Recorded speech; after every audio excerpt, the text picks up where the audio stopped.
本节课呢，将带领着同学去制作一些简单的基本形状的练习，分别是圆形、长条形、水滴形、梭子形和方形的练习。我们先从最左边开始。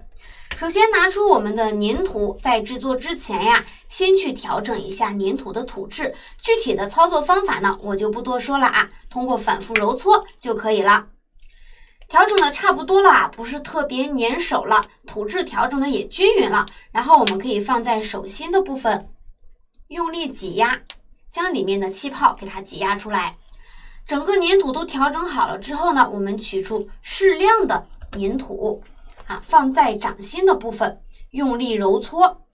那在揉搓的过程中，对于这个力道的把控呢，我比较建议采用适中的力度，就是不轻也不重，刚刚好。这个力度的话呢，主要是用来将粘土表面的一些裂纹给它抚平。好，基本抚平差不多之后，可以看到整个形状还是没有那么的圆润。那么下面呢，我们就来进行第二次的一个塑形。第二次塑形的时候呢，力度就不用那么重了，适当的轻一点，用掌心的力度去感受它粘土的一个形状的变化，稍微轻一点，慢慢的去搓，直到你觉得它已经搓得特别圆润的情况下就可以啦。好啦，我们的一个圆形呢就练习到这里了。我希望同学课后一定要去练习一下咱们这些基本形状，这个对你们后续的作品的一个整体质感的提升呢是有很大的一个帮助的。刚开始我们先不过多的讲究它的比例问题。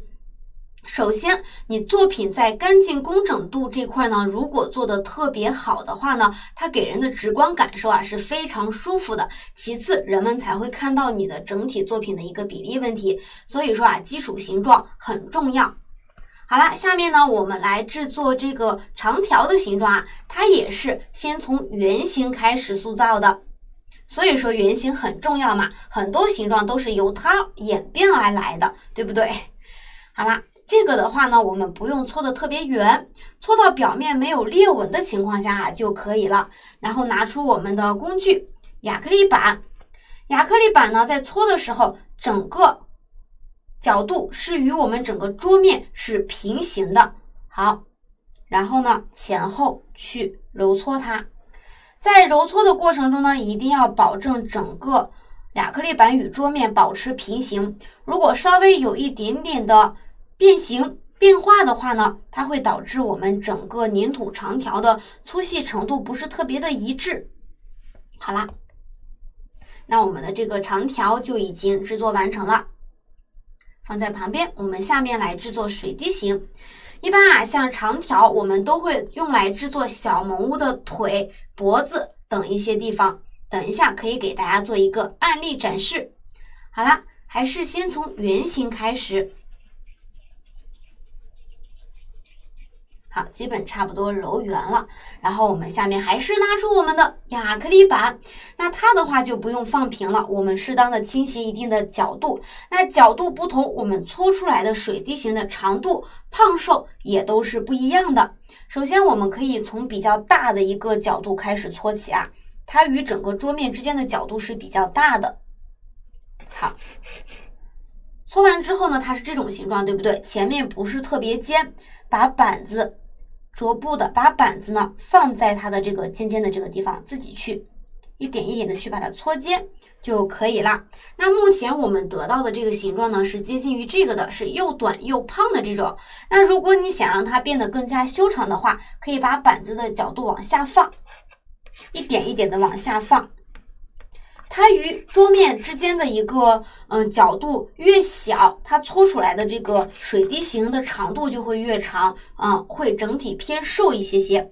好了，那我们的水滴形呢就练习到这里啦，放到旁边。我们接下来用到的是，我们接下来呢要练习的是这个梭子的形状。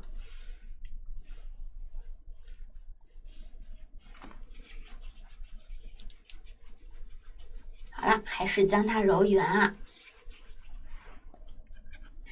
梭子的形状呢，其实是由水滴形演变而来的，所以我们先去搓出它的这一端，先去一端开始搓起。好，用同样的方法去搓啊，搓出了一个简单的水滴形之后，我们就可以搓出它的另一端了。这样的话就形成了一个梭子形。但梭子形的话，它也是有很多变化的，我们其实可以仔细观察一下。第一个梭子形的话呢，它是中间胖，两边瘦，大概是成一个对称的一个状态。那下面的这个的话呢，它是中间胖的地方，它不是在中间，它是在中间偏上的这个位置。这个啊，在制作的时候只需要控制一下板子的角度，就可以制作出不同造型的一个梭子形状了。不同造型的话，可以用来制作不同的一些事物，比如说像叶子。叶子的话，每片叶子它的整体的造型其实都是不一样的，所以说啊，像那些水滴形的，我们可以通过这些细小的变化，做出更多更不一样的一些叶子，好吧？好了，第二边左边的这边呢，它的整个角度粗细的角度，就是整个板子与桌面的角度跟这边是一样的啊，差不多一样。好了，搓完之后啊，其实就是有一点像这么个小三角形，对不对？那中间鼓起来的这个地方，你们也可以适当的去搓一搓，然后让它过渡的更加自然一些。好，最后你们用手去简单的做一个调整就可以了，把它往上掰一掰。好，那我们的这个梭子形就制作完了啊。如果想要制作出这种胖的地方呢，是偏上的，也是很简单的，就是在它的基础上，把它一端给它搓的再长一点，这样的话，它最胖的、最圆的这个视觉中心是不是就有一点偏上了呀？啊，很简单，原理很简单啊。好了，给它放在旁边。下面呢，我们就来制作咱们这个方体的练习，也是本节课中最重要、最难的一个地方的塑造了吧。首先，我们先去搓成一个圆形啊，像这种方体的一个形状塑造的话呢，是在我们的作品中也是经常会用到的啊。但是有很多人在做这种方体的时候，整体给人的感觉是有一点圆润的，边缘不够四四方方，不像方体，这个就是没有掌握到正确的一个制作方法。好了，把它揉圆之后啊，上下按扁，看到了没？然后这边再按扁，再换个个按扁，这样的话呢，一个基本的方体呢，我们就已经给它制作出来了，是不是？接下来只需要把它边缘的棱角塑造出来就可以了。其实同学们做的方体啊，其实更偏向于这种比较圆润版的，但是我们啊还要精益求精，做得更细致一些。我们把镜头啊给它切换回来，首先是要把它边缘的这个棱角给它塑造出来，就是用你们的钳子手去掐就可以了。掐的时候呢，你们有的人可能会这样掐，这样掐的话不太方便，并且速度也是比较慢的。你直接用钳子手的侧面的这个角度，看好了，这样去掐。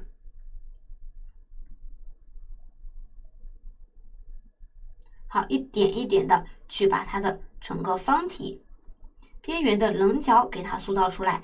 那我们因为粘土嘛，它现在还没有干，所以说啊，我们在掐的过程中，它表面肯定会产生一些变形，所以说这个也是没有关系的，我们后续调整就可以了。你看边缘的棱角已经做了第一遍的调整了，是不是？我们用板子轻微的把刚才变形的地方再给它调整一遍，然后继续。这个并不是说一下两下就能把这个方体制作出来的，还是需要同学们啊有一定的耐心，好吧？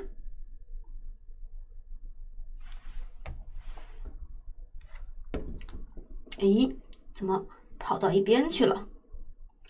好了，整个边缘的棱角其实已经塑造的差不多了，然后接下来呢，就是它的这个拐角处啊，稍微就是有一点圆润，我们要把这个拐角的地方也给它变得有棱有角。它的方法呢，首先往前推，两个食指的地方往前推，在推的时候，同学可以看一下我手指的这个位置，它不是在中间，它不是在粘土的中间，它是一半在这个粘土上，一半是出来的啊，一定要注意一下它的一个位置。然后上面往前推，然后左右加工。这样的话，全面精工的话，你看它的一个简单的棱角是不是就已经掐出来了？非常简单，用同样的方法去把其余的棱角也给它塑造出来。往前推，先往前推，然后呢，把手放在棱角交界的这个地方啊，给它往前推，一点一点的去推啊。你们在推的时候，千万不要太过于用力，太过于用力的话，真的是会发生很多事情啊。你们可以自己去感受一下。好，其实这个时候你看它整体就是歪歪扭扭的，这个都没有关系啊，后续都可以做一个调整的。做东西嘛，先要整体，然后再细节，然后再整体，这样的话做出来的作品才是有层次感的，是不是？好了，基本的话一个形状就塑造完了，表面就是有点疙疙瘩瘩啊，我们用板子、亚克力板进行一个简单的调整。薄厚程度的调整。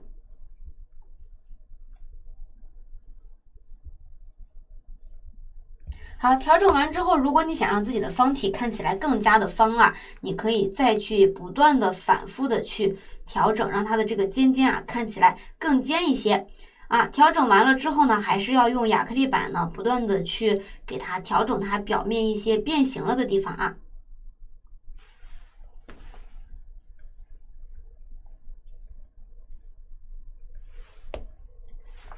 好，把这个地方也给它制作一下。好了，这样的话，一个比较简单的方体啊，其实就已经制作完成了，是不是还是需要比较有耐心的呀？那其实方体的话，除了用手去制作呀，我们也可以用切割刀片去把它切割出来。我们来看一下，切割的话都需要注意到哪些技巧，好吧？因为有很多同学就是在切的时候不注意技巧，不注意手法，切出来的就是整个横截面呀，是特别的，就是圆鼓鼓的，一点就是要棱没棱，要形没形，是不是？好，简单的先给它按扁。这个时候呢，适当的切换一下镜头，我们来看一下，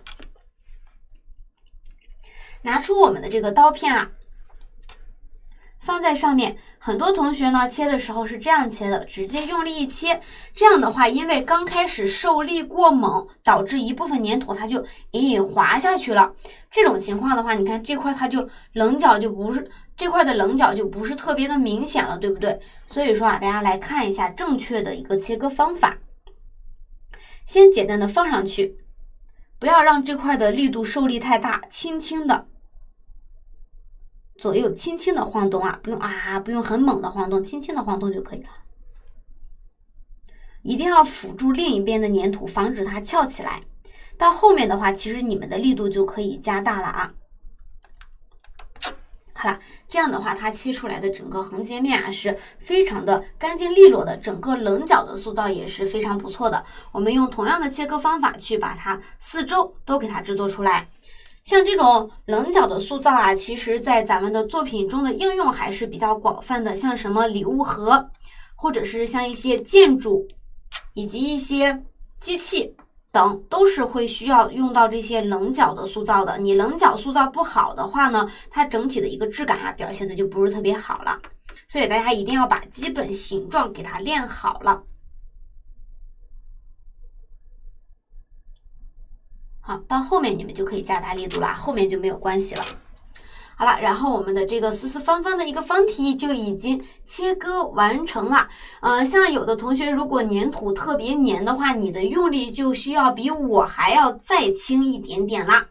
好了，那下面呢，可以给大家来一个就是作品的展示，看一看这些原型都可以如何的去运用。首先呢，就是咱们的这个方体的一个运用了，像这个木门。还有这个小收音机，这个木门的话，它主要采用的是我们这个切割的方法，去把它的边缘呀给它切割整齐。因为可能这个长条的话，单独让我们就是用来揉、用来搓，可能比较费劲，并且搓的话，整体表面不是特别的均匀，所以只能用切割的方法去进行了。那这个的话呢，我们运用的是就是用手去慢慢一点一点的去掐它，然后把它的这些棱角感给它掐出来，制作的出来的是不是也是非常的方正，很有机器的一种质感呀？包括它上面的这些显示屏以及音箱周围的这些装饰的线条，它都是用这个切割的方法切割出来的。两个方法一结合，它制作出来的作品呢，就是非常精致、非常有层次感的。那么像圆形啊、水滴形啊、长条形的话呢，一般都是在制作小茅屋的时候啊，经常会用到了。比如说像这边的黑猫警长，它的头部就是由一个简单的圆形制作的，对不对？那么它的胳膊呢，就是水滴形了。手的话也是圆形，可以看一下它的这个腿，它的腿的话呢，其实就是有一个中间的这个长条形制作出来的，对不对？整体的造型都是由我们本节课所学到的一些基本形状拼贴组合形成的。所以说啊，基本形状练好了，你们的作品看起来就会更加的精致，更加的工整，像一件工艺品一样。好了，那我们本节课啊到这里就结束了。希望通过这节课程呢，同学们的作品呢，在这个精细程度上有所提高。好了，那我们本节课就到这里结束啦。